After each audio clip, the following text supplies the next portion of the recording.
Krishna Undela onto this platform. Sir, we thank you for accepting our invitation and being here with us today.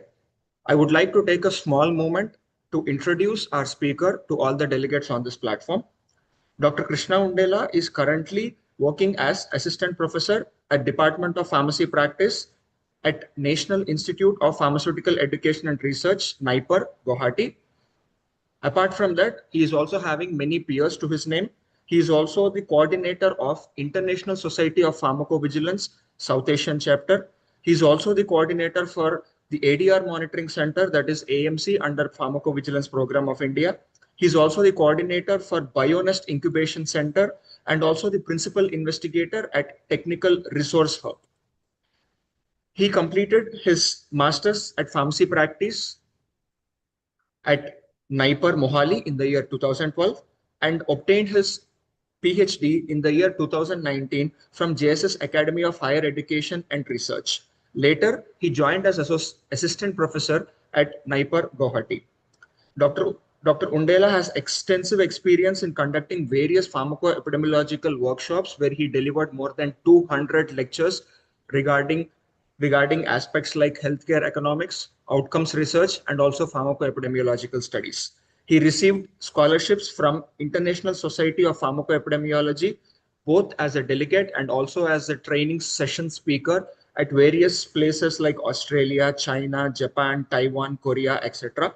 And with this very brief introduction, I once again welcome and thank Dr. Krishna Undela for accepting our invitation and agreeing to take a part of this session. Sir, I hand over the platform to you and please request you to continue. Thank you, Dr. Raghav, for this kind introduction. And first of all, I'd like to thank the management of CHIPS and the Department of Pharmacy Practice for giving me this opportunity to speak to all the faculty during this faculty development program on one of the important topic, which is very close to my heart. And we are working on this area from more than 10 years now. That's called systematic review meta-analysis. And so today the topic given to me is like something different than what I used to deliver previously on systematic review meta-analysis. We used to discuss mainly about the entire process of systematic review meta-analysis, how exactly we are going to conduct, what are the different steps involved in this, and various statistical tools we are going to use commonly for the meta-analysis purpose. That's what usually we are going to discuss. And as we know that now the AI came into all the domains, including education, including research, everywhere. And now even in systematic meta-analysis process, we are using the AI technologies, especially the AI tools we are using. And in the different steps, because systematic review meta-analysis is not like a single step process where it's going to be take long time, more than 6 months, more than 1 year sometimes. We need to conduct multiple steps in a systematic way. In all these steps, earlier we used to do everything manually, like at least I think 5 to 6 years back, we used to use everything manually. And after COVID, we have seen many tools came into the picture where the AI tools can help the human being. It is not that AI tools are completely replacing human. They cannot do at any point of time. Human beings should be there for conducting any systematic meta-analysis, but AI tools, we can take it up to complement the process, right? So that we can take the help of AI in addition to the human aspects so that our review process can be streamlined and the timelines can be reduced. Like as I mentioned that no, it will take usually 6 months to 1 year.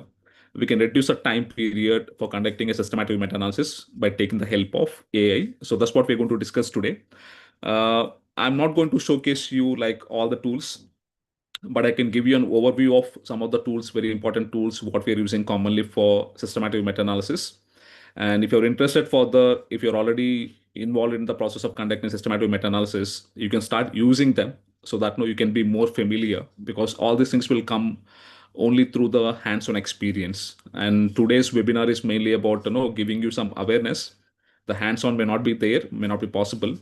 What we can have is like we can have an overview of all these AI tools, what we can use commonly for systematic meta-analysis. And later on, if you're interested, if you're working on systematic meta-analysis, you can use any one of them to gain more insights and more idea. Okay, so that's a brief overview like what we're going to have in today's session. Before directly going to AI tools, I would like to take you to the general presentation to give you some basic idea like what are the steps commonly involved in conducting systematic meta-analysis, then we can come to the picture of AI tools. Okay, so first of all, you should be knowing that how we are going to conduct the systematic meta-analysis, and in this process, what are the tools we are going to use it commonly for conducting the systematic review and meta-analysis. Okay, I'm sure that you may be knowing already some of these basics, and also I understand that yesterday you had a session on systematic meta-analysis once again. So hope you heard a lot from the other speaker yesterday. Okay. But still, we can see that what additional things you're going to learn from today's presentation. And first of all, the meaning of systematic review. I think I'm sure that all of you may be knowing about it. It is not like a normal review, narrative review. What we're doing is like here, doing a review, but in a systematic way. We can call it as a systematic review. And the meaning is going to be like to collate all empirical evidence. The meaning of empirical evidence is like already existing evidence. It is not that we are conducting any new research here. Already the research happened on the topic what we have selected, and already articles are published. We are going to take the evidence which is already available in the literature, and that fits pre-specified eligibility criteria. It is not that we are going to take up everything into the systematic review. We are going to take the articles only which are eligible based on the criteria what we are already having. So here also we are going to have a criteria, inclusion criteria and exclusion criteria, very similar to the research how we are going to have in pharmacy practice domain. And we are going to understand that what kind of articles we are going to include and what kind of articles we are going to exclude. Okay. To answer a specific research question, the first thing we should have in a systematic review meta-analysis is going to be like, we should have a research question with us. Very similar to research once again, we should have a research question. To prove or disprove that research question, we are going to conduct the systematic review and meta-analysis. Okay. So this is one of the example I can show you, like Cochrane systematic review we published recently in 2021 on macrolides versus placebo for the chronic asthma, where we have a structured abstract including every aspect of systematic meta-analysis. And because it's a Cochrane systematic review, we are going to use commonly the randomized controlled trials for conducting systematic review and meta-analysis on this topic, basically. And we have explained like what are the different outcomes we have taken into the picture for conducting the systematic review and how we perform the analysis. And coming to the results, like total how many studies we have included. We have included 25 studies in the systematic review, which comprises of 1973 participants overall who are received either macrolide or maybe the placebo for treating the asthma. Okay. And we have here the conclusions given by the authors based on the results what we got here. Existing evidence suggests that an effect of macrolides compared to placebo on the rate of exacerbation required hospitalization. So what we understand is like when we are giving, apart from anti-asthmatics, what we're giving commonly for asthma, if you give any antibiotic, especially macrolide antibiotic like azithromycin, uh, it can be reducing exacerbation requiring the hospitalization for asthma. So exacerbation can be reduced and the related hospitalization can be reduced when we give the macrolides to the patients who are having the chronic asthma in addition to other anti-asthmatic medications. So that's what we found here. And some of the key characteristics, like why the systematic reviews are very important, why we are taking most of the decisions by reading the systematic meta-analysis, because it is like it is going to have a very similarity to the research. It is going to have a clearly stated objectives, and it's going to have an explicit and reproducible methodology. So the methodology, we are going to write it here in systematic review. It's going to be explicit in nature, very easy to understand. And most important thing is like it can be reproducible. What are the systematic review I'm conducting today? By writing a complete methodology, how exactly I conducted. If someone do the same thing with the same methodology, they will get the same result. That's what is called as a reproducibility, very important characteristic of a systematic review.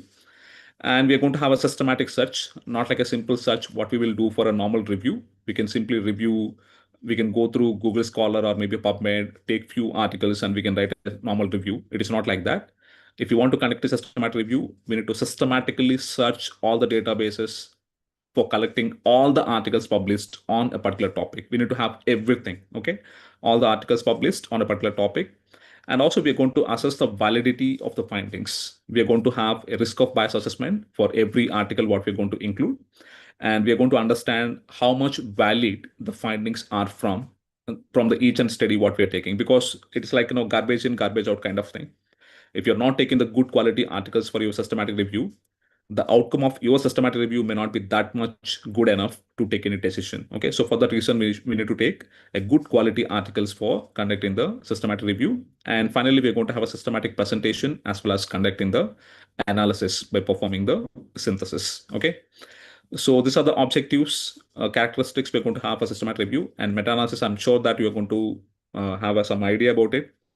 After conducting systematic review, in case if there is a possibility, in case if the articles are having some quantitative data where we can pool the data, we can go and perform the meta-analysis, where we're going to pool the result from each and every study to come out with a common estimate. Okay, so we are going to come out with a one final conclusion by combining the results of all the studies what we have included. Okay, so that's what we are doing in the meta-analysis. It's a use of statistical techniques to integrate and summarize the results of included studies. We're going to summarize all the results, we're going to integrate all the results, and we're going to summarize the results to come out with a one final result from all the studies included. That's what we're doing here. And this is an example of a forest plot from the systematic review what we have published. Like it looks like this one. For example, for each and every outcome, we are going to conduct a meta-analysis. We are going to develop the forest plot by using any software. And in this systematic review, one of the outcome we are having is like exacerbation requiring hospitalization. How many people required hospitalization after getting the exacerbation among the people who are having the asthma? Okay. So there are two studies out of 25 studies. Only two studies are having the information on this particular outcome. We have taken those two studies and we have divided the data into two categories, like how many received macrolide and how many of them got hospitalization, and how many received placebo, among them how many got hospitalized. And with that, we are going to calculate odds ratio. It will be calculated automatically by the software. And the same odds ratio confidence interval depicted here in a pictorial way. So whatever you can see here, the square box indicates the odds ratio, and the line which is going on top of the square box is going to be like a confidence interval, 95% confidence interval. And the left side, wherever it is ending, it's going to be the lower limit, and the right side is going to be the upper limit. Okay, so it is like left side where it is ending maybe 0.13, and the right side it is ending is a 7.23. So very simple way, like the same odds ratio confidence interval. It may be odds ratio, sometimes it may be risk ratio, sometimes it may be hazard ratio, whatever it may be. The same thing expressed in a pictorial way in a forest plot. Okay, so this is the result of study 1, Brussels 2030. And this is a result of study 2, Gibson 2017. Okay, so we have here the bigger box. So why it is a bigger box here? Because this is the study having the more weightage. So we are going to have a differential weightage for all the studies. So overall, we are going to have 100% weightage in any forest plot, and that can be divided for all the studies. Okay, so the weightage of this study is less and this study is more. The main reason behind why the weightage is different, you should understand this one. That's an important aspect of any meta-analysis. Why the meta-analysis having that much importance means it is not that we are going to give equal weightage for all the studies. We are giving weightage to each and every study based on the number of participants, especially. Okay. So here for this Gibson 2007, the number of participants as well as the number of outcomes are more compared to the study number 1, Bruxelles. The number of participants are less as well as outcome numbers are less. And that's the reason this study is having the less weightage and this one is having the more weightage. Okay. And because it is having the more weightage, the square box is here looking bigger than the first one. And by combining these two results, these two studies, we are having now the pooled effect estimate, the pooled odds ratio we are getting here along with the confidence interval. So always the pooled one looking like a diamond shape, and the middle of the diamond is going to be like the pooled odds ratio 0.47, the middle portion, and wherever it is ending in the left side is a lower limit 0.20, and ending in the right side is a upper limit 1.12. Okay, so that's what we're going to understand. Because it is lying at this side, the one is there, one will be the null value. When it comes something on one, that means both are having the same effect on exacerbation. When it's something coming on one, there is no difference in both the interventions. But when it is coming this side, in the left side, it is favoring macrolide. When it is coming in the right side, it will be favoring the placebo. Okay, so because the overall effect is coming this side, even though it's not significant, because it is crossing the line of 1, even though not significant, but majority portion is coming towards favoring the macrolide, we can understand that macrolides are having some beneficial effect in terms of reducing the exacerbation requiring hospitalization when people are taking macrolide compared to the placebo. And you can see clearly that what are the pooled value we are getting here. The pooled value what we are getting here, it is exactly matching with that second study value, almost near to the second study value, not to the first study value, because this will be having more impact on the final value. The second study will be having the more impact on the final value. Why? Because the second study is having the more weightage among the 100% age, because this study will be having the more impact on this one. That's why it is coming almost very similar to the second study result. Okay. So that's the way we are going to understand the forest plot. And we are going to have the risk of bias assessment for every study, whatever we are having here. And also we are going to understand here about the heterogeneity by seeing the I square and p value. We are going to understand the heterogeneity. And here the I square value is less than 50%. Now it is like 0% only here. So we can understand that there is no heterogeneity between the studies. Both the studies are overlapping, even though one study showing not significant, another one is coming a little bit left side. But as the confidence intervals are overlapping, we can understand that the heterogeneity is very minimum in this case. Heterogeneity means the difference between the results what we're having for the studies, different studies, what we're having in the meta-analysis. Okay. So like that, we're going to understand the forest plot in a systematic review. And this forest plot will be developed by conducting the meta-analysis. And that meta-analysis is possible only when you have a quantitative data, then only we can perform. I think by this time you understand that one important thing, when you do the systematic review, and if there is a possibility, only we can go and connect the meta-analysis. That means all the meta-analysis are systematic reviews, but all the systematic reviews are not meta-analysis. There is no possibility sometimes where we don't have a quantitative data. So not all systematic reviews include meta-analysis, but all meta-analysis are found in systematic reviews. Okay, so that means like we cannot do meta-analysis alone. You cannot do that. If you want to do a meta-analysis, first of all, we need to conduct the systematic review. And from the data, what we got from systematic review, we can perform the meta-analysis. It cannot be done alone. But systematic review can be done alone without meta-analysis, where if you don't have a quantitative data like odds ratio, relative risk, mean difference, those data is not available. The only data what you have in a descriptive manner from all the studies, in that case, we cannot perform meta-analysis. We can simply go with the systematic reviews. And the importance is like, once again, the power of unity is the backbone concept of meta-analysis. When you see the power of individual person may be less, but when all of them coming together, the power is going to be multiplied. Okay, the power of people is going to be multiplied because when they come together, right? The same concept applies in meta-analysis. If you take individual study, the result of the study, the conclusion of the study may be something different, may not be having that much weightage. But when you combine all the studies together, combine the result of all the studies together, the pooled effect estimate is going to be much more precise than a single result what you are getting from a single study. Okay, so the meta-analysis provides a more precise estimates. Whatever the final result you are getting from meta-analysis, that's going to be more precise in nature because it is coming from different study results of the effect of healthcare than those derived from the individual studies. If you take the result from individual study, for example, you have 10 studies, each study is having 1,000 population data. Okay, and when you see study individually, you have a result from 1,000 people only in every study. Okay, but when you combine them together, combine all the 10 studies together, combine all the thousands together, you're going to have now 10,000 people with you.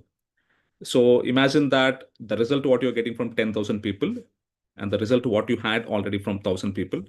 So the result from 10,000 people is going to be more precise in nature. The confidence interval is going to be very narrow because you have more people, and we can trust the findings because when you have a result from 10,000 people, you can trust the result blindly than the result what you had from 1,000 people. Okay, that's the reason always we'll try to conduct systematic meta-analysis to combine the effects, to combine the results of all the studies, individual studies, to come out with a pooled effect, the pooled information. Okay, so that we can trust, we can have more precise estimates by conducting the meta-analysis. Okay, and how it is differ, like as I told you, like normal review, if you have 2 or 3 publications on a topic, you can just go through those articles and then have some understanding, write on your own way the concept, you can go and publish. It's a normal review, narrative review, what we can call it as. Systematic review, it is not like that. 2 or more articles may not be sufficient here. If you take up any topic, we need to take all the articles published on a topic. Every article, we should strive our best to get all the articles published on that particular topic, take up everything, take all the articles, and then do the review. Then we can call it as a systematic review. It is not a systemic review. Please try to understand. I used to hear many times, especially when people introduce the concepts and all, no, they'll say systemic. Systemic means it's inside the body. It is not that the one, it's a systematic. Okay, so we are doing everything for conducting a review in a systematic way. We can call it as a systematic review. Okay, not a systemic review. And meta-analysis, I told you just now, like we were going to apply some statistical techniques to pool the results from all the studies what we have for the systematic review to come out with a single estimate, to come out with a single finding. We're going to perform the meta-analysis. And when you go and see the literature, many of them are going to be the reviews, and some of them are going to be like systematic reviews, and very few are going to be like systematic review and meta-analysis. Okay, so in this big circle, you can find few systematic reviews. Among the systematic reviews, some of them are combined with a systematic review and meta-analysis. And this is going to be like a very important slide for you to understand the important differences between narrative review and systematic review. So few things to mention is like we don't have any methodology usually in a narrative review, normal review, but we're going to have a clear-cut methodology in the systematic review. We're going to write it down clearly what exactly we are going to do in a systematic review. We are going to have a clear-cut protocol, first of all, with us. We don't have any protocol for narrative review. We're going to have it here, including the complete methodology. And here we can take up any studies, but here we're going to use mostly the randomized control trials, because randomized control trials are the gold standard study designs even today, especially if you're conducting any systematic review for understanding the efficacy and safety of medications. We are going to take mainly the randomized control trials. And we are going to have more precise estimates here because we are going to perform the meta-analysis. And very important concept is going to be like the weightage. Because in a narrative review, we cannot give a differential weightage for each and every study. All publications, we can take it as the same.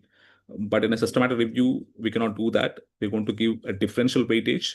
Each study, we are going to give a different weight based on the sample size, as well as number of people getting the outcome. Okay, so we're going to have a differential weights here. And the study which is having the more weightage will be having the more impact on the final meta-analysis value. That's a very, very important concept for meta-analysis. Why meta-analysis is more important than a normal review. Okay. And we're going to perform the meta-analysis where we're going to have a tower of power. And mostly the narrative review will be biased because maybe you can try being a faculty in any institute. You can give the same topic to 3 people, let them conduct a normal review and then come back to you. And the findings are going to be something different, may not be having the same findings for everyone, because one person will go through few articles, another person will go to another set of articles. Because when we are going to different sets of articles, we may get the different conclusions. Okay, the conclusions may not be same for all the people who are doing this review on a same topic, but in a systematic review here, it is mandate that we should have minimum 2 people to be doing all the steps. With one person, we cannot conduct the systematic review. Minimum 2 people should be there. Two more authors should be there. Independently, they're working on each and every step so that we can try to avoid the biases.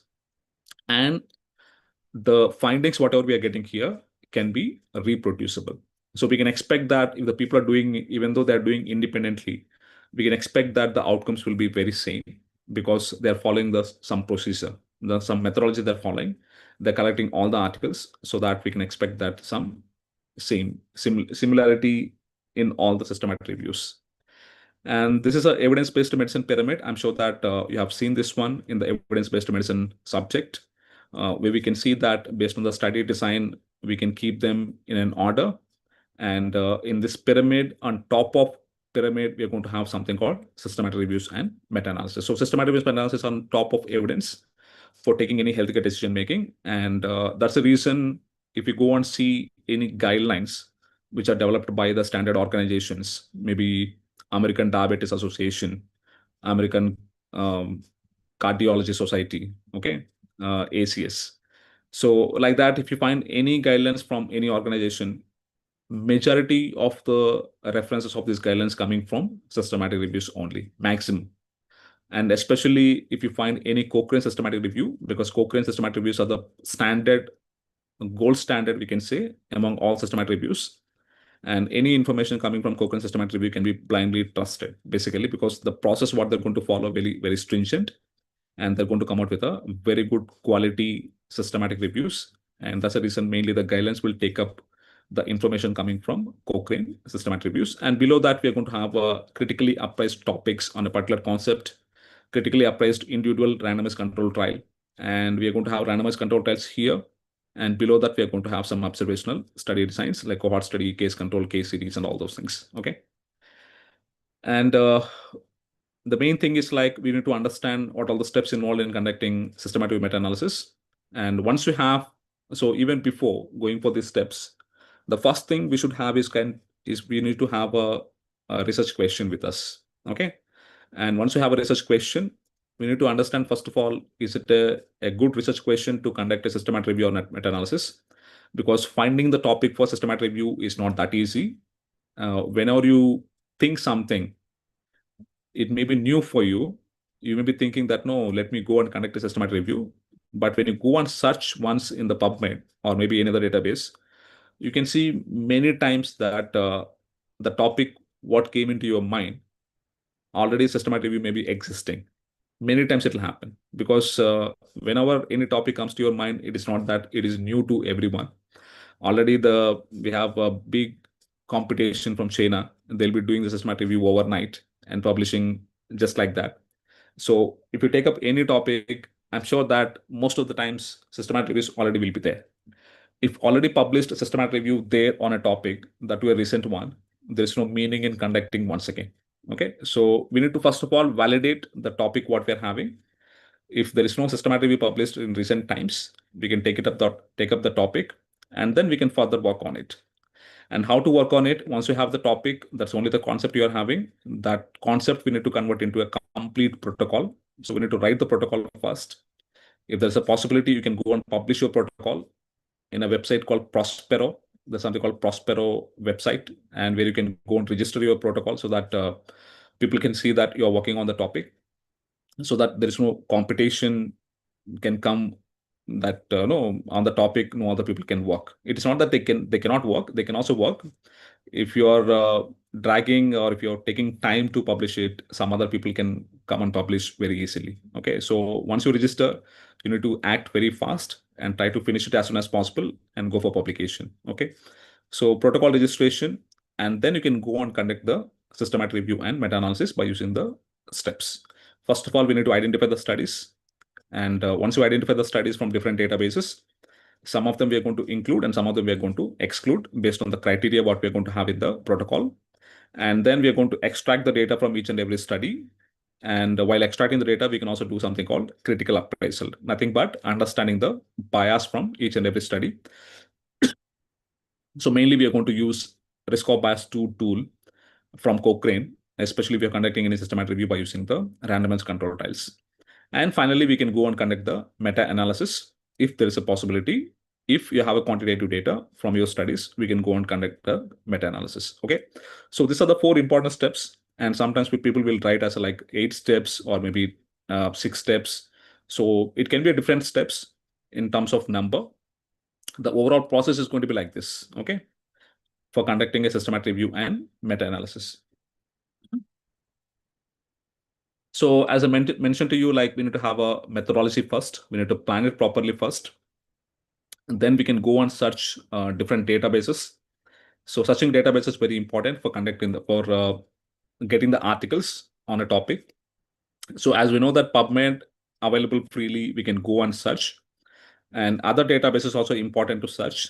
Especially, it is mandate that for the government of India, if you're working on any guideline topic, it is mandate that we need to go and search all these four databases. Okay, like PubMed, Embase, Scopus, and Cochrane Library. And apart from that, if you have in your university some databases available, like Web of Science, you may be having, EBSCO, you may be having, and Sinhal, you may be having. So, like that, based on the databases availability, you can go and search any database on top of this four. Okay, but this minimum four are important. Somehow we need to manage. You may be not having the access to all the databases, but through the collaborators or through the contacts, you need to go and search minimum these four important databases, especially if you're including the randomized control trials. And other strategies, what we can follow is like we can go and do the hand search in library. If we find any journals, we can go and do the hand search. And importantly, whatever the articles you are getting from these databases, all the articles will be having the reference section, right?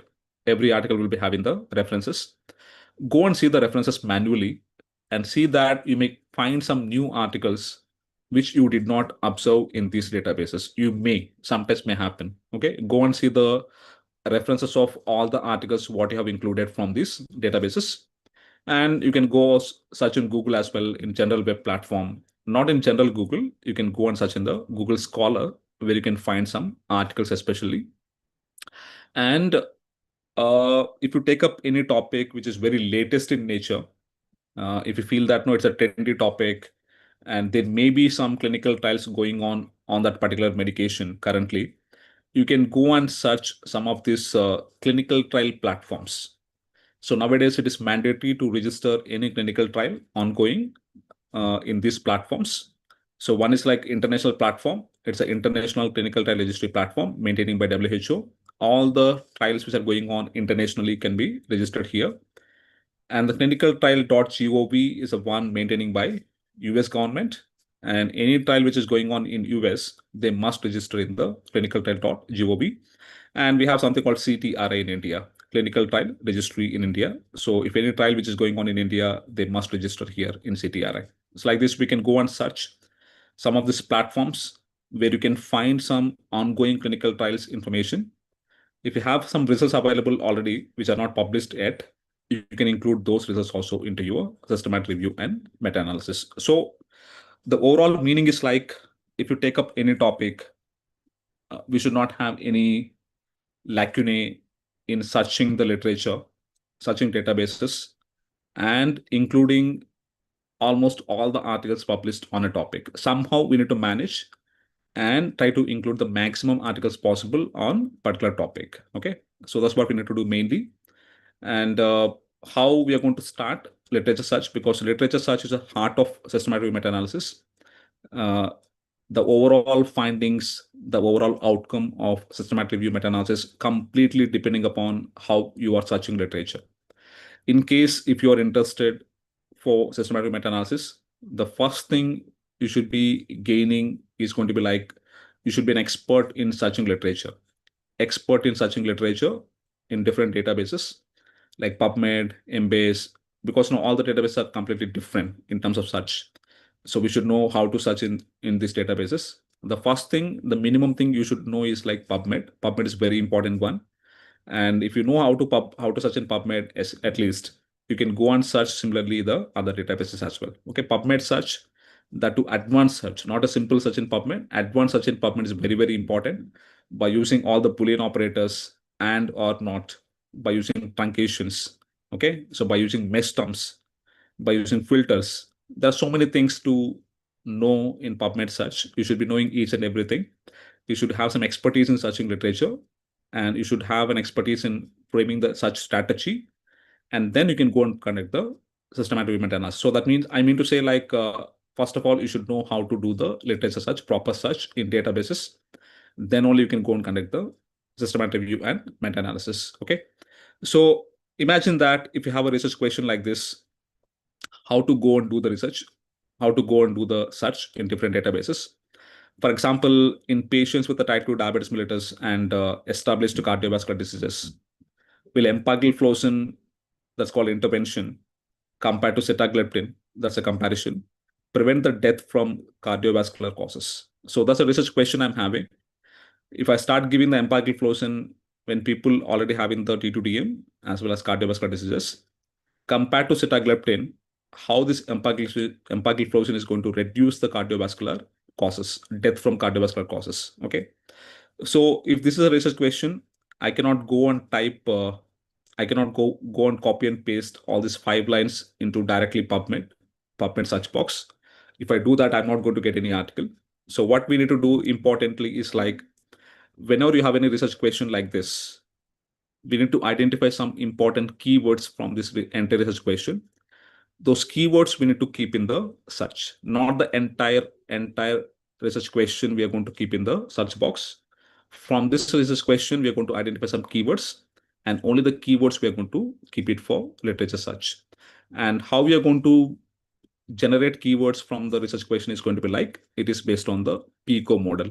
PICO is based on the patient, we can have some keywords. For example, type 2 diabetes mellitus, cardiovascular disease are the keywords for patient. And based on the intervention, we have some keywords, empagliflozin, Jardians. So it is not that only one keyword is sufficient. We need to understand some synonyms, because it is not that all the articles will be mentioning empagliflozin. They may be mentioning SGLT2 inhibitor overall class. They may be mentioned Jardians, the brand name of empagliflozin. Okay. So they may be given the chemical name. Initially, they could have given chemical name for this empagliflozin. It may be in different names. So we need to understand all the synonyms, keep all the synonyms by keeping R in between, so that we are going to get all the terms related to empagliflozin and all the terms related to sitagliptin comparison and the terms related to outcome. It's a death, mortality, whatever it may be for the cardiovascular causes. Sometimes nowadays we are having something called MACE. It's a major adverse cardiovascular events, MACE. We are going to use it commonly for all the diabetes medications, the MACE outcomes. So we need to enter those keywords for getting the proper articles on this topic. Okay, so that's what is very important thing we need to do. Once you have a research question with you, we need to write a protocol. In the protocol, we need to clearly mention what is your search strategy. In the search strategy, we need to mention very clearly what are the different databases you are going to search, what are the different keywords we are using, what are the different truncations, Boolean operators you are using in the search strategy, and what kind of articles you're going to include and what articles you're going to exclude, and what kind of data you're going to extract from each and every article. So everything we need to write very clearly in the protocol, and we need to follow as it is. So once you search, it is not that we're going to include everything. We're going to include few and exclude many. And the inclusion criteria can be like this. You're going to include only randomized control trials. That is based on the study design. You're going to include only the studies conducted on empagliflozin as an intervention. I don't want any other medication. Like I don't want dapagliflozin, canagliflozin, any other medication. I want the studies only on empagliflozin. Okay. And I want the studies only they have taken type 2 diabetes mellitus as a population, not any comorbid conditions. I want to take the studies only they conducted on adults only. So like this, based on different aspects, we can create the criteria, inclusion, exclusion criteria, and accordingly we can go for including or excluding studies from the databases what we got. And most of the times we are going to exclude the case reports, case series, editorials, letters, and all these things we're going to exclude from many systematic reviews, unless otherwise you're conducting a systematic review, especially for including the case reports and case series. Okay, sometimes we may do that. If you feel that on a topic what you have selected, you feel that there are no RCTs available, then maybe you can try to, especially for adverse events. If you want to conduct any systematic review on adverse events, we don't get usually the randomized control trials on adverse events. In that case, we can try to do the systematic review for by taking the case reports and case series. Okay.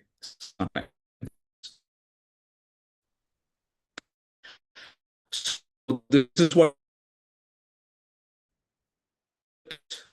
like I have explained. It's a brief overview of thing. Before going to understand some tools to use in the entire process. And we are having some AI tools, like whatever the process I mentioned to you till now, we used to do manually.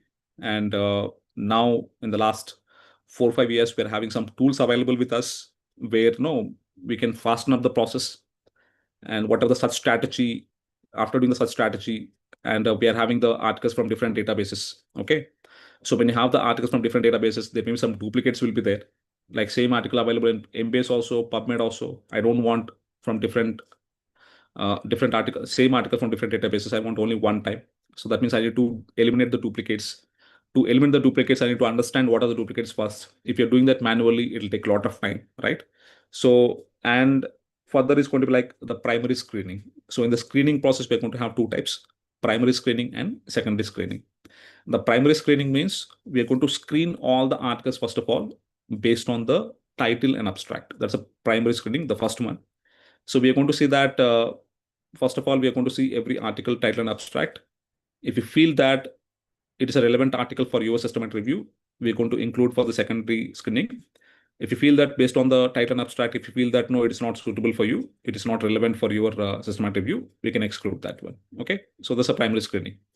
And after the primary screening, whatever the articles you have included for secondary based on the title and abstract, now we need to go through the full text article of all these articles, full text article, complete article.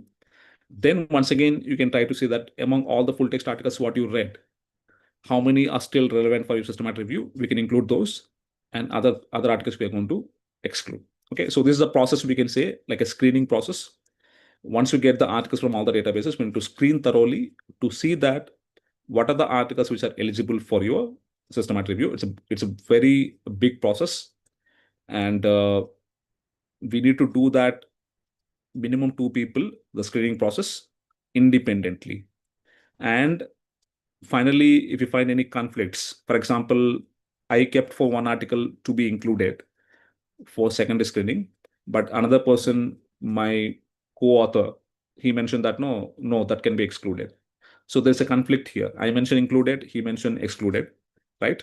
So we need to come together now and see once again, and then finally decide that it can be included or excluded. That's what is called as a blinded review. So we should perform the blinded review for all the systematic reviews to avoid any mismatches, to avoid any biases. We are going to have a blinded review, and that is possible by using this AI platform. Okay. And after screening process, now imagine that you have some 100 articles you have included. And from the 100 articles, you need to extract some important data from all these 100 articles.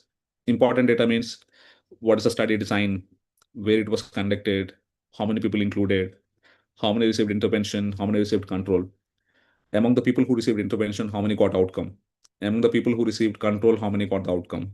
Okay, so like this, some important set of data we need to extract from each and every article. So once again, we used to do that manually by using Excel sheet earlier.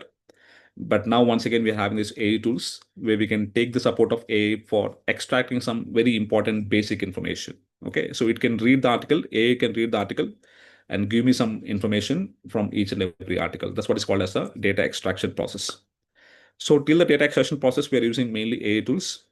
And after that, for analyzing purpose, we are not using AI tools, we are using some statistical softwares. So mainly we are going to use something called Reviman. Reviman is one which is coming from Cochrane, the very important software we're using commonly for the meta-analysis purpose. And apart from that, we have some other softwares we can use commonly, like the general statistical packages, what we're using for statistics, like SAS, R, SPSS. So these softwares also can be used for conducting the meta-analysis. Okay. So you can, so the main purpose of this today's topic is like make you understand some of the important AI tools, what we're using currently for systematic review meta-analysis process. We can use them in different steps. Okay. And even though there are, I think, more than 40 to 50 tools are currently available for this purpose, some of the very important and commonly used AI tools are like this one. Rayan is a very important one. We used to have it free.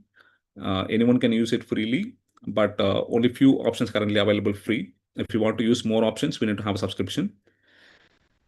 And followed by, we have Covidence. The Covidence is coming from Cochrane once again. So there's a connection between Covidence and then Reviman. So whatever you are doing here in the Covidence, you can directly import it to the Reviman. That's an advantage here, but it's a paid one. We don't have a lot of money we need to spend for subscription. And there's one more important one where the industry people are commonly using currently, like Distiller SR. Distiller SR, once again coming from US. Uh, so very commonly used one for different purposes, for primary screening, secondary screening, data extraction, and for all these purposes. But very costly. I think it's coming around 5 lakhs per year for one user. So it's coming that much. So we cannot spend more money for this one, Distiller SR. And the India, there's one group of people from Noida. They developed one platform called ECSLR. We used it for some time. They're using some advanced large language model and AI tools for the systematic review meta-analysis process. Not for meta-analysis, mainly for systematic review, especially for screening and data extraction. We can do that by using the ECSLR. So like this, we have various platforms available. So those are the AI tools commonly we are using for conducting the systematic review and meta-analysis. I'll take you and show you some of the platforms to give you some idea like how exactly they looks like. Raghav, can you please confirm that you can able to see my screen? Yes, sir. Visible, sir. Okay, fine. But I'm only able to see your PPT right now. Okay. I can stop screen share.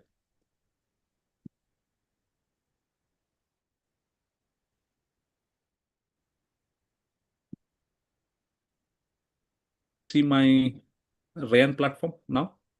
Yes, sir. Okay, so this is the Rayan platform. We need to have a subscription for this one to use more advanced features. But otherwise, basic things, we can use it freely. We can create the account in the Rayan, and then we can start using this one. It's a Rayan platform. The Rayan is very comfortable, very easy to handle, especially for the screening process. Okay, and where we can create the account and we can go and create a review here. We can create a new review. And in this home, we can see all the reviews currently we are working on. So these are all the reviews currently I'm working on. Previously, I worked on these topics that they are coming now in the archived reviews. And currently, I'm working on the review process, which are shared with me. These are not created by me. They created by someone in UK. And currently, we are working on this one for asthma COPD overlap syndrome. Okay, for reading some articles. Okay, so like this, we can create the account and we can invite the people. As I told you, like the entire process we need to do by multiple people independently, and even the screening should be done independently, right? All the articles should be reviewed by 2 or 3 people independently. So what we can do is like we can create the account, we can import all the results. So we need to import, like after creating new review, from the articles from PubMed, Embase, Scopus, Cochrane, whatever you are getting, we need to have a relevant file with us, and all the files we can import into this Rayan platform under one review. And after adding all the database articles, it will look like this one. Like we can see that no total how many we have imported, how many duplicates are there, and and we can invite the people like this. So these are all the review members who are going to review all the articles.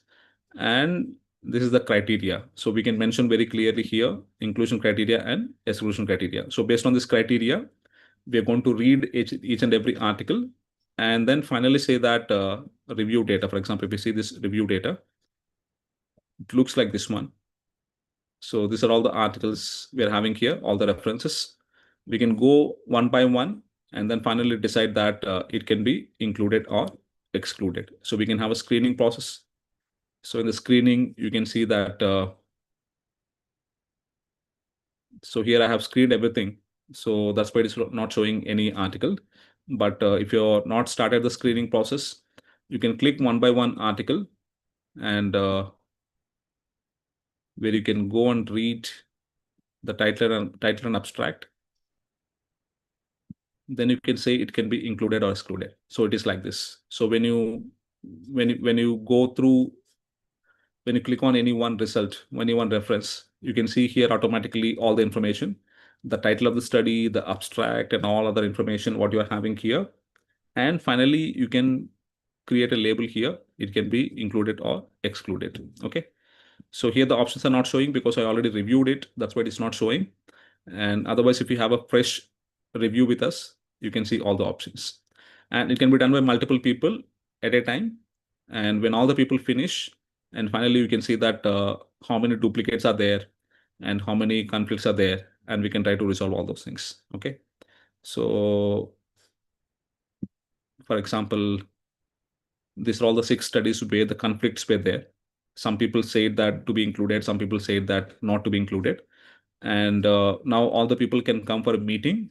They can see one by one, and finally they can decide that either it can be included or excluded. Okay, so these are the result studies where we have finally said to be included or to be excluded. Okay, so like this, it's a Rayan platform. We can use it freely, and with a few options, we can use it freely, especially for the primary screening. So Rayan currently used mainly for the primary screening. The title and abstract we can screen. Even for the full text screening, we can use it. But only problem in this one, Rayan, is like if you want to go for the full text screening, for all the articles, you need to download the full text and you need to upload to the Rayan platform. And then all the invited people can read the full text article. They can say that it can be included or excluded. Okay, so we can do the both the primary screening as well as the full text screening. Only thing is like we need to include all the articles here in the platform, then only we can review. And recently they have added the data extraction as well. By using some AI tools, we can go for data extraction, but we should not completely rely upon AI tool because it may not be trained properly. AI tool, it may or may not give some important data for you. So always the manual intervention is very much important here. Even though you're using AI platform, the manual intervention is very important. We need to read once again thoroughly all the data extracted by AI platform and include if any other information you required. Okay. So like this, we're going to have the one platform, very commonly used one currently by all the systematic review researchers, the Rayan platform.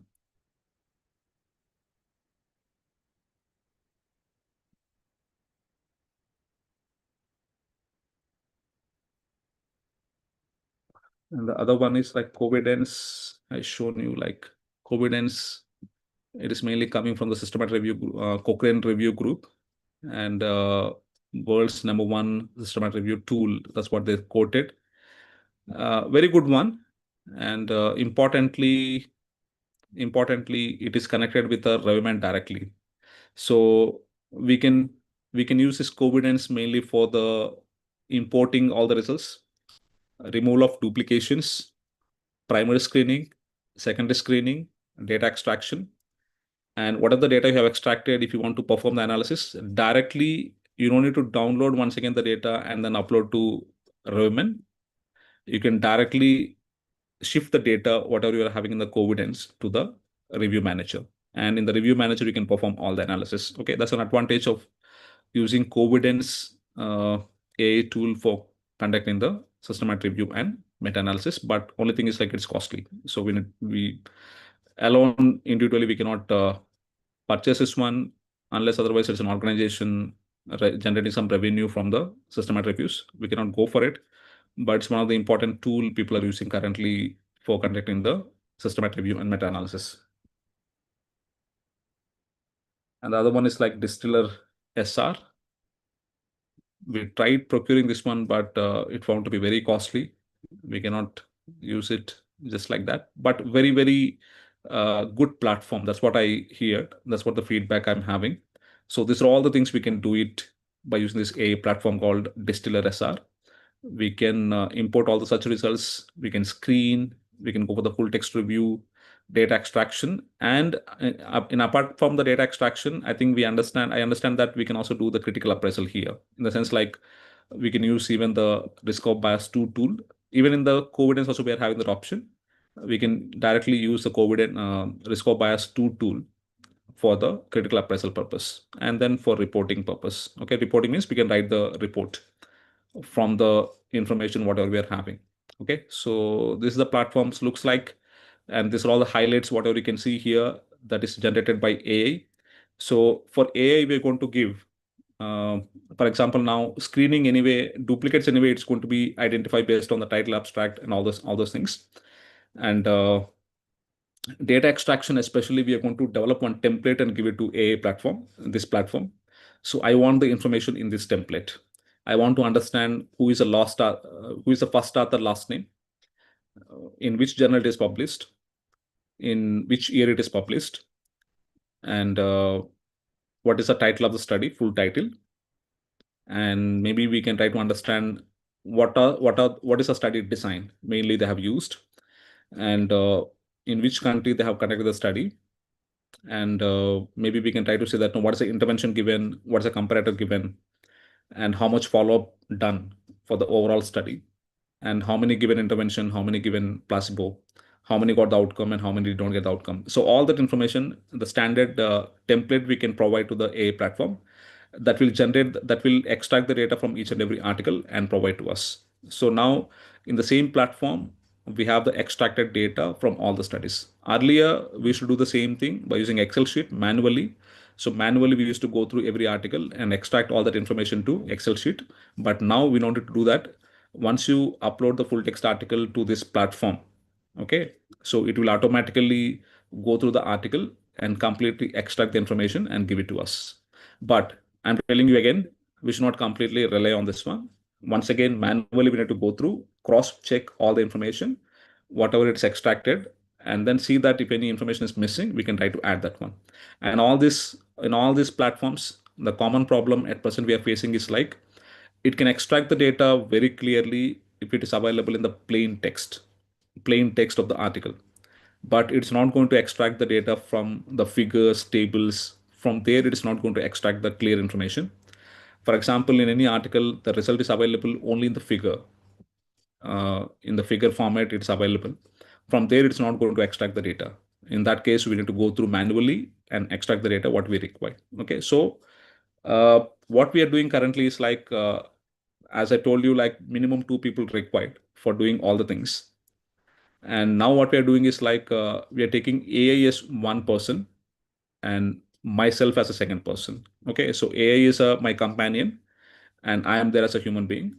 Now we are going to combine these two things. So whatever is AI giving and whatever I'm generating, we are combining together. So instead of 2 people, now we can go with only one person in addition to the AI platform. So like that, at least we can use it, but nowhere in the entire process, we cannot completely replace human being with a AI platform. That's not possible, not going to be possible, because human intervention must be there, because we cannot completely rely on the AI platforms for all these things. Okay.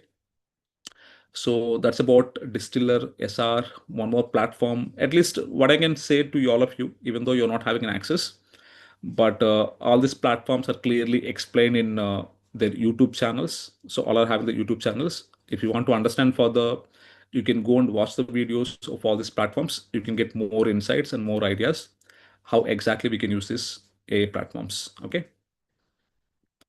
And for you, I did, for example, now, even apart from these AI platforms, like whatever I mentioned till now, Ryan, Distiller SR, Covidence, EasySLR, and now once again, one more came like recently I have heard there's something called Laser AI, something called Laser AI.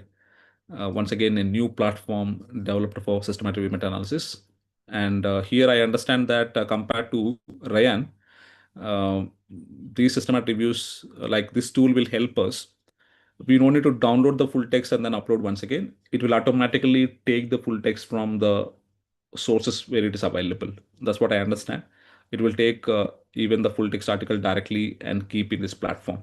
So once again, AI assisted, very new technology they're coming out with, where we can perform almost everything what we can do in a systematic review and meta-analysis, Laser AI. Okay, so at least remember some of these platforms. I think I mentioned to you around 5.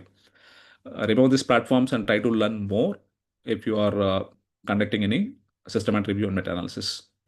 And apart from these platforms, specially meant for systematic review and meta-analysis, as we know that we have a common AI platforms nowadays we're using for multi-purpose, like Gemini, ChatGPT, and all these things.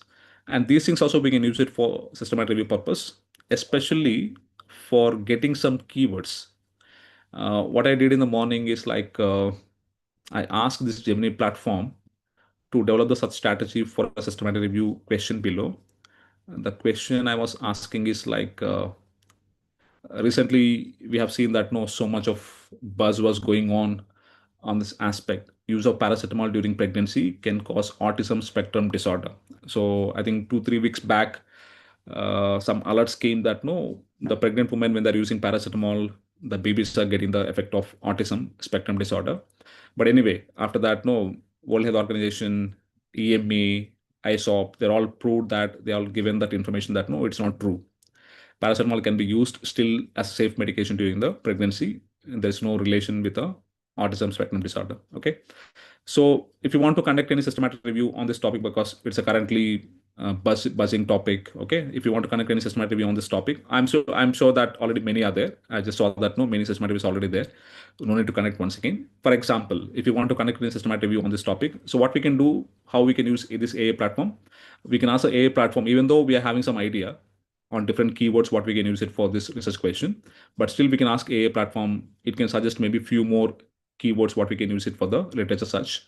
So it is going to be take up this research question, and it's going to be understand some of the keywords in this research question, like paracetamol is a keyword, and pregnancy is a keyword, autism is a keyword, right? So it's going to take up some keywords and give us some more suggestions, because when we develop the strategy, it is not that only these 2 3 keywords are sufficient. We need to have a complete spectrum. We need to have a complete uh, synonyms and all the other words what we're using commonly for these keywords. Okay, you can see now how it is giving me the complete such strategy for this research question.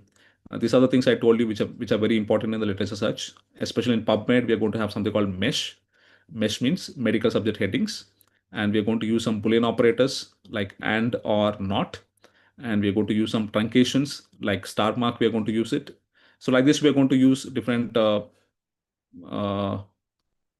like different aspects of the letters as such along with the keywords. You can see that no, it gave me now. Uh, it gave me now for the paracetamol. It gave me some keywords. What are the keywords I can use it commonly? Okay, paracetamol, acetaminophen. How commonly it is called? It is not that no all the articles will be giving paracetamol. Sometimes they'll mention acetaminophen. I should not miss the articles where they mention acetaminophen. In that case, what I need to do, I need to keep paracetamol or acetaminophen or APAP or Tylenol, and also I can give the mesh term like acetaminophen in PubMed, given the mesh term for the paracetamol as acetaminophen, and mesh term for analgesic, narcotic, non-narcotic, something like that. And for pregnancy, I have all the keywords given by AA platform once again: pregnancy, parental exposure, fetal exposure, and all these things. And for autism, it is given me some other keywords: autism spectrum disorder, autism, As Asperger syndrome. I don't know about it. Okay, I'm not aware about it, but it is given by AA platform, so I can use this keyword as well for getting the all the articles. Okay, and even this pervasive developmental disorder (PDD). I'm not aware of it, and it is given by AA platform. So like this, we can take the help of AI for understanding some of the important keywords what we can use it for developing the search strategy, and how to do this search by using these various keywords. How to do the search is very important. That's what is called as a search strategy. How to do that is like, first of all, we are going to use all the terms related to paracetamol. Okay, so these are all the terms related to paracetamol, and by keeping R in between, we are going to search first. That's a search number one. Okay, and the search number two, what we are searching, all the terms related to pregnancy by keeping R in between. R means, because we are going to use the synonyms here, the similar keywords, that's why we are keeping the R in between. So we are having the complete search for pregnancy related terms. The second one. And the third one is going to be like all the terms related to autism. We are going to keep R in between and enter all the terms related to autism. We are going to have search number three. And finally, what we are going to do is like, we are going to combine all the searches. So search number one, and so we're going to keep and now. So and is one more Boolean operator, because I want the articles wherever they mention any one of these key terms and any one of these key terms related to pregnancy and any one of these key terms related to autism. Okay, so I'm going to get now the articles where they mention paracetamol in by using any one of these keywords, pregnancy, any one of these keywords, and this autism by using any one of these keywords. Okay, so that's what is called as a complete search strategy, whatever it's going to develop. In very similar way, maybe you can ask you can ask Gemini, like whatever it is given me now is like for PubMed search, because mesh will be coming only in PubMed. And for Embase, we're going to have some M-tree terms. So M-tree is mainly for the Embase. If you're searching in Embase, mesh is not applicable. In that case, we can ask the ChatGPT once again, provide me the search strategy for Embase. So you can ask now ChatGPT. It's not Embase. Yeah, it taken like Embase only, even though we have given spelling mistake. So now it is giving me in Embase how I need to search. You can directly copy and paste in the Embase, whatever you're getting here. Maybe you can add some more keywords based on your understanding, based on the literature already you have gone through. Based on that, you can add some more keywords and you can go for this one. Okay, so like that, it's going to be develop the complete search strategy. Fine. So for this purpose, for understanding, for this Gemini, ChatGPT, and all, they may not be helping you for the screening of articles, data extraction, but at least for the search strategy development, it can help you. It can provide search in this general AI platforms. Okay, they can help you in the literature search. Okay, and in the morning, even I was doing for you to give you some idea, like how all these AI platforms, whatever I mentioned to you, how they are different, and including their advantages and disadvantages. So you can see like Rayan mainly used for the screening purpose, very easy to use, but full text review is not that up to the mark. And the Covidence is a very important platform. We're going to have an entire review process. And importantly, it is recommended by the Cochrane and it is connected to the Cochrane directly, and where we can go and perform all the things, including the risk of bias assessment. Okay. And directly we can export the data to the Revman. I told you like Revman is a important platform for meta-analysis. And whatever you did in the Covidence, you can directly import to the Revman and you can perform the analysis. That's why it is very important. And there are some limitations here. And especially cost is one of the important limitation. And digital SR, I told you like it is commonly used by the large scale, complex and living systematic review. And it is mainly used by some of the corporate offices and government offices currently, especially in the US. And here we can do once again everything. Everything is included here, including the risk of bias and other things. And the cost is once again a limitation for us.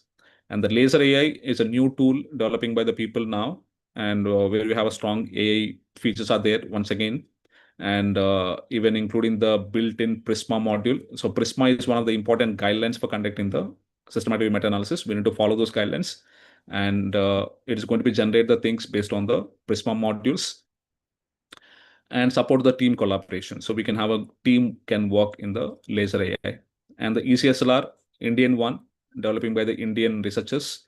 Once again, here we have some free trials are available. We can go and use it freely for some time without using the AI tools. If you want to use it manually, we can go and use it freely. And full review automation, everything we can do it here. But once again, it's a new tool. We don't know the reliability completely and the pricing also. If you want to go for the full scale, we need to have a subscription for this. Then only we can go for this one. Okay. And even like this one, the common platform like Gemini AI can help you to understand the different platforms, different tools, what we are having for the systematic review and meta-analysis. So from this lecture today, at least if you hear something new things, like how this systematic review meta-analysis process now changing completely by taking the help of these AI platforms. So that's a topic given to me today. And even though I cannot explain to you each and every platform, at least it's like an awareness to you regarding different platforms, what we can use commonly nowadays. Even though there are many platforms, what are the important platforms we can use it commonly nowadays for systematic review and meta-analysis. And hope you got some basic idea from this lecture. If you want to understand further, the only thing is like you need to spend time. First, maybe you can go to the website of each and every platform, watch some videos. I think they're having the good videos, like how we use it, and then you can go and practice it. Practice on only the practice can give you more idea. If you can go and practice more, you'll get more insights into each and every platform. Okay, so with this, I would like to end my talk here. And if you have any questions, maybe we can discuss further.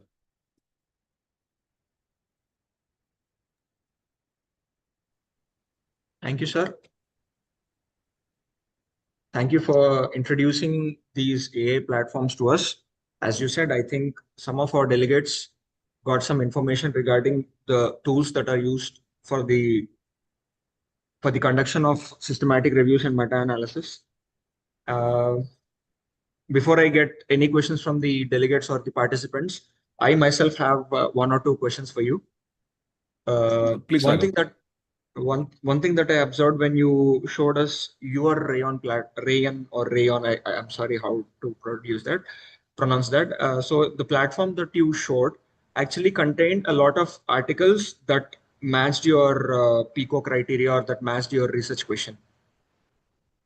So the question that I would like to ask you is, so this platform Rayon, uh, it is a platform used where we can put our research articles into it, or it searches the research articles for us when we give us the inputs like Pico. Yeah. So at present, it is not having that option.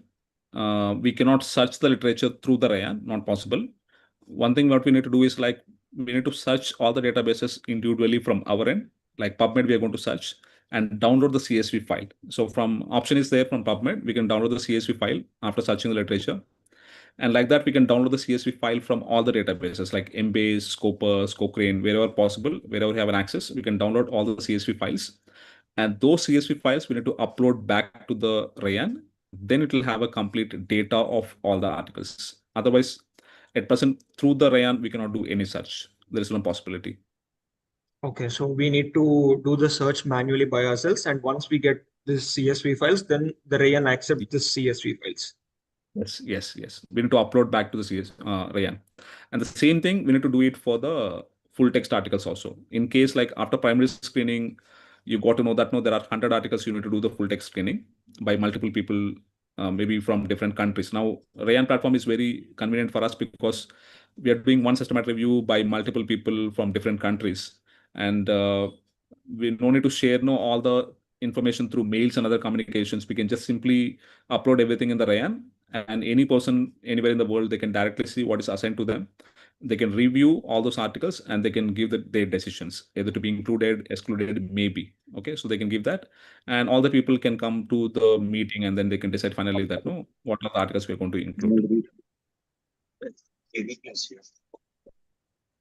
So this Rayon platform is a platform where we can upload all the research articles that are of our research interest. So multiple people can come in irrespective of their place and time, and then come with their primary screening or secondary screening, that whatever is required. Yes, yes, yes. And one more thing, sir, as we all know, not everybody has access to a lot of journals. So in case if any research article is of our interest or is of our interest of the research systematic review or meta-analysis that we are conducting, and we don't have access to the original article, we just have the access to the abstract. And does any AI platform help us in extracting the information? There's no possibility. I think one thing is like that Covidence can extract some articles and full text articles, and also the laser AI, whatever I mentioned, the recent one. I did not Okay. use it, but what I got to know is like it can take and give you the full text articles directly from the platforms where it is having the access, Okay. but not the other, not like Rayan, and I don't so in the digital SLR also it is having that option. Even the laser, even the easy SLR not having that option. Very few platforms are having that option currently, where we no need to, I think, bother for the full text article. It will download the full text articles from the platforms and it can give you directly. Okay. So Rayon is not having that facility. Rayan is not having that one. Rayan is not having. So that we need to download the article. And Rayan cannot take from any sources also because it is not connected to any other platforms. we need to download and we need to import it to Rayan. And one more thing for all the audience here, especially the faculty members, like many times we used to see, we will do a mistake like whenever we are not having an access to any full text article, we used to keep in the Prisma flow chart that no, we are not having the access. That's why we have excluded these articles. That's a very wrong thing. We are going to do it. If you committed to do any systematic review, I told you initially that it is your responsibility to collect each and every article which is eligible for the study.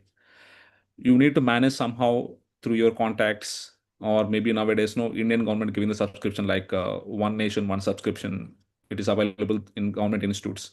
So from there you need to download. Somehow you need to manage and get the full text article, read the article thoroughly, extract the data. Somehow you need to include that one.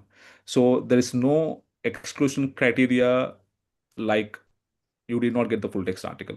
Okay, that should not be an exclusion criteria. Somehow you need to manage, get the full text article, include it in your systematic review. Then only you can to perform the a good systematic review. That's why mostly if you want to connect any systematic review, we should not do alone. If you do alone, you may not be having access to all these things. So try to have some collaboration, especially if you have a collaboration with people in developed countries like US, Australia, Canada, and all. So you can get more access to this kind of platforms because they'll be having free access to many databases, including Embase and Cochrane, Scopus, and all those things. And even they can download the full text article and they can provide it to you. So always better to have a collaboration for conducting systematic reviews. Okay, sir. So the primary screening, whatever we would like to do in Rayan also. So in case if we don't get a full text article, but still we can upload the abstract into it or the CSV file into it so that people can come in and decide whether it is needed. Because if there is no need, then there is no need for any full text article. Exactly. So that's what the two-step process will be there in screening. The primary screening first everyone will do based on the title and abstract, and then they'll come for a meeting and they will decide that no, how many articles we are going to have it for the secondary screening. And now once again, all the people will do the secondary screening, the full text screening, and then they will decide once again that no, after secondary screening, after full text screening, how many finally we are going to include in the systematic review and meta-analysis. So the two-step process will be done independently by all the reviewers. And that's where Rayan is very, very helpful. It puts everything Yes. together so that everybody. Yes, everyone can see that. And also it can give you a nice pictures. I did not show here. Nice pictures is going to be give out of all the articles, how many are everyone said included, how many everyone said excluded, how many there are conflicts. Someone said included, someone said excluded, and we can click only on that portion and see the articles, and then finally, we can discuss and then debate, and then we can decide. So once the communication between all the members is made, then only those articles that all the members agreed to include in the systematic review, again, the RAIN will handle that and give you separately. Exactly. And now the other things will follow. Now, finally, after meetings and all, we have decided finally that no 50 articles we are finally including in our systematic review. Okay.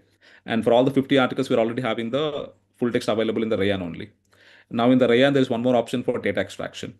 And for Rayan platform, we can ask the AI, please provide me the data extraction of all these 50 articles, at least for this common aspects. We are going to give one template to Rayan, and on that template, it's going to be give you a complete data extraction for us. So that's another step we are going to perform. Okay. It's a data So extraction step. the data extraction is also free, sir, or you have to pay for that?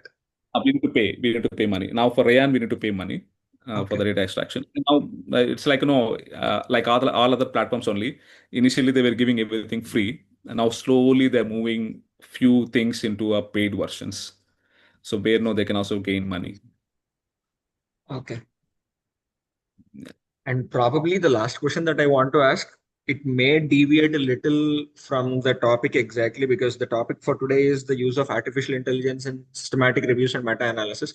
So the demonstration that you gave us, sir, that is where we take the help of Gemini or any other chat GPT that is trying to help us to build a better search strategy at PubMed, where you gather the mesh terms of all the intervention, mesh terms of all the control and etc.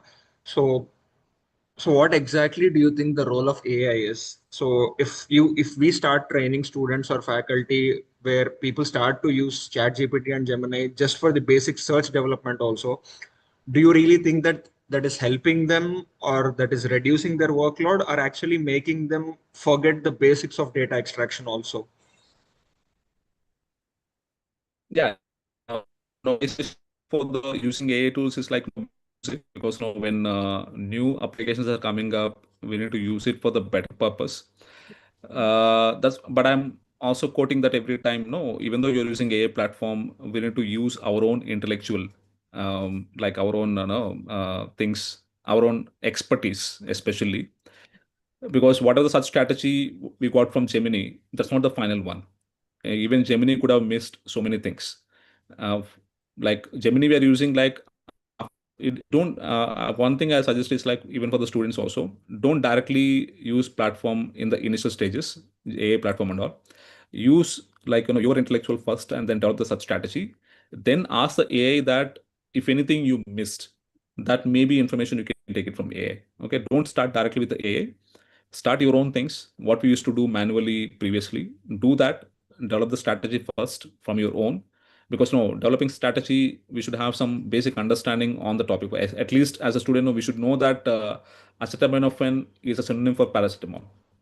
Acetaminophen could have been written in some articles instead of paracetamol. We should know that, right? So that's a basic understanding we're already having on the topic. And the second thing we are going to do is like we are going to read before even go to search. We should read at least no 10 to 15 articles on this topic.